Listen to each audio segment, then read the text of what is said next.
జై శ్రీరామ్. అందరికీ నమస్కారం. మనలో చాలామంది ఆడవారు ఇంట్లో పూజ చేసుకుంటారు, కానీ మనం చేస్తున్న పూజలన్నీ దేవునికి చేరుతున్నాయా?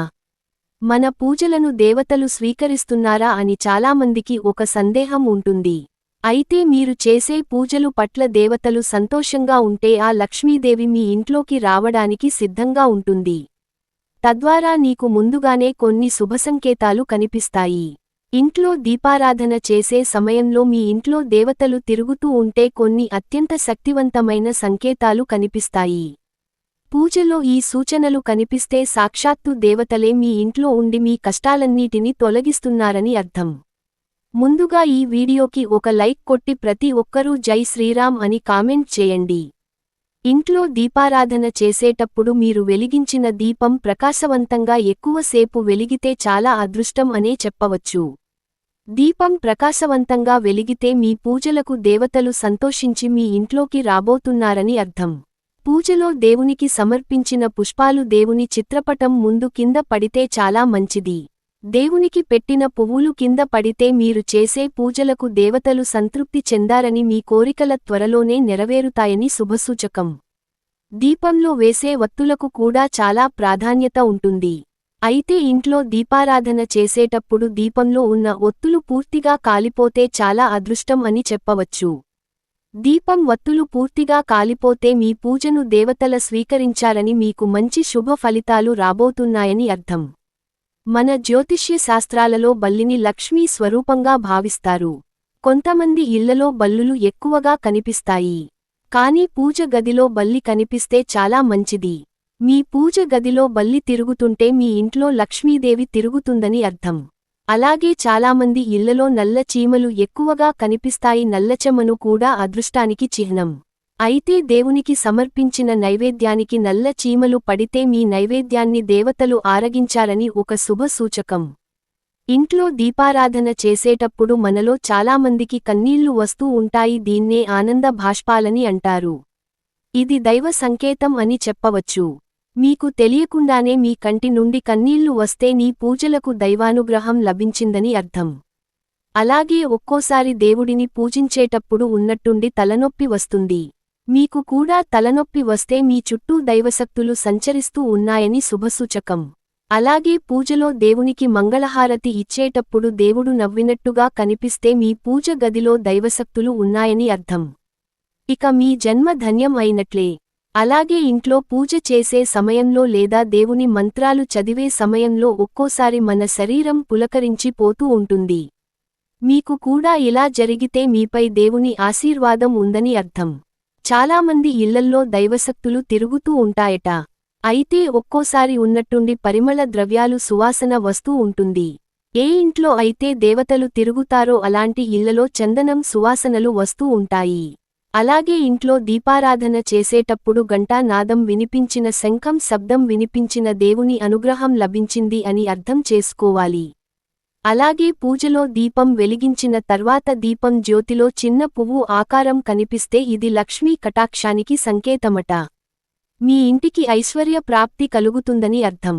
అలాగే దీపారాధన సమయంలో ఎలాంటి గాలి రాకపోయినా వెలుగుతున్న దీపం మంట ప్రకాశం అంతగా కదులుతూ ఉంటే మీ పూజ గదిలో దేవతలు ఉన్నారని అర్థం.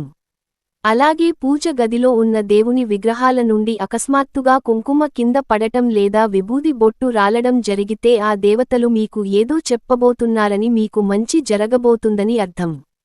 అలాగే దీపంలో ఉండే నూనె తగ్గకుండా ఎక్కువసేపు దీపం వెలుగుతూ ఉంటే మీ పూజ దేవుని చెంతకు చేరిందని, మీకు శుభం కలుగుతుందని ఒక మంచి సంకేతం. అలాగే పూజలో దేవునికి సమర్పించిన నైవేద్యంలో తీపి తగ్గి సువాసనగా ఉంటే మీ నైవేద్యాన్ని దేవతలు స్వీకరించారని అర్థం. అలాగే దేవునికి కొబ్బరికాయ సమర్పించేటప్పుడు కొబ్బరికాయ 2 ముక్కలుగా చక్కగా పగిలితే నీ పూజలకు సరైన ఫలితం దక్కుతుందని అర్థం. త్రిమూర్తులు స్వరూపమైన కొబ్బరికాయ ముక్కలుగా పగలకూడదు. కుంకుమ పువ్వు చాలా దైవ శక్తి ఉంటుంది. కుంకుమ సాక్షాత్తు పార్వతీదేవి స్వరూపం అయితే ఒక్కోసారి మన చేతి నుండి కుంకుమ కింద పడిపోతూ ఉంటుంది. కుంకుమ కింద పడిపోతే ఏదో చెడు జరగబోతుందని భయపడిపోతూ ఉంటారు. కానీ కుంకుమ కింద పడితే స్వయంగా ఆ భూమాత నీ చేతులు మీదుగా తనకు తాను కుంకుమ బొట్టు పెట్టించుకుంటుందట. కాబట్టి ఎప్పుడైనా కుంకుమ కింద పడితే ఎలాంటి భయాలు పెట్టుకోకుండా ఆ కుంకుమ నువ్వు చేత్తో తీసి ఏదైనా చెట్టు దగ్గర వేయండి. పూజలో ధూపం పూర్తిగా అయిపోయిన దాని సువాసన చాలా సేఫ్టీ వరకు వస్తూ ఉంటే మీ ఇంట్లో దేవతలు ఉన్నట్లే. అలాగే దీపారాధన చేసే సమయంలో మీ ఇంటి ముందుకు పక్షులు వచ్చి అరుస్తూ ఉంటే చాలా శుభసూచకం. పూజ సమయంలో పక్షులు పూతల వినిపిస్తే మీ ఇంట్లో దేవతలు ఉన్నారని అర్థం. పూజ చేసేటప్పుడు కొన్ని అశుభ సంకేతాలు కూడా కనిపిస్తాయి, అవి ఏమిటో తెలుసుకుందాం. పూజలో దేవునికి కొట్టిన కొబ్బరికాయ కుళ్ళిపోతే చెడు శకునంగా భావిస్తారు. కొబ్బరికాయ కుళ్ళిపోతే ఆ ఇంటి యజమానికి ఏదో ప్రమాదం రాబోతుందని అర్థం. కాబట్టి కుళ్ళిపోయిన కొబ్బరికాయని తీసేసి కాళ్ళు చేతులు శుభ్రం చేసుకొని మరల కొత్త కొబ్బరికాయ కొడితే ఎలాంటి దోషమూ లేకుండా ఉంటుంది.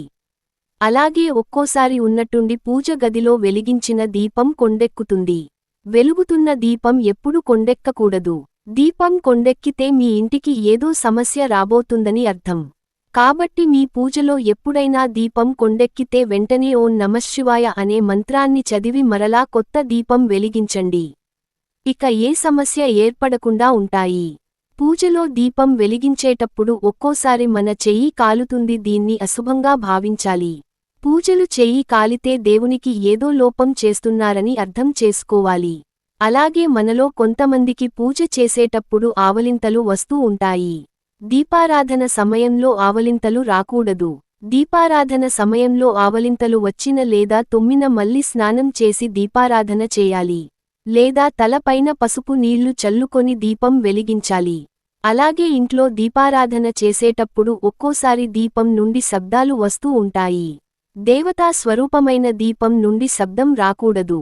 దీపం ప్రకాశవంతంగా వెలగాలి. దీపం నుండి చప్పుళ్లు వినిపిస్తే మీ పూజలో లోపాలు ఉన్నాయని అర్థం. అలాగే దీపం వత్తులు పూర్తిగా కాలకుండా దీపం త్వరగా కొండెక్కితే మీ పూజకు సరైన ఫలితం దక్కదు. కాబట్టి పూజలో ఉపయోగించే దీపారాధన నూనె నాణ్యమైనది ఉండాలి. ఇక దేవునికి తులసి దళాలు సమర్పించేటప్పుడు అనుకోకుండా దీపంలో కానీ నైవేద్యంపై కానీ తులసి ఆకులు పడితే విపరీతమైన అదృష్టం పట్టబోతోందని, మీ ఇంటి సంపద పెరగబోతుందని అర్థం. అలాగే ఇంట్లో పూజ చేసే సమయంలో మీ ఇంటి ఆవరణలో నాగుపాము దర్శనమిస్తే సుబ్రహ్మణ్య స్వామి అనుగ్రహం మీ ఇంటిపై ఉందని అర్థం. అలాగే ఇంట్లో పూజ చేసే సమయంలో లేదా పూజ పూర్తయిన తర్వాత మీ ఇంటి ముందుకు గోమాత వచ్చిన చాలా శుభసూచకం. ఇక పూజలో వెలుగుతున్న దీపం నుండి నల్లటి పొగ రాకూడదు. ఇది అశాంతికి, దురదృష్టానికి సంకేతం.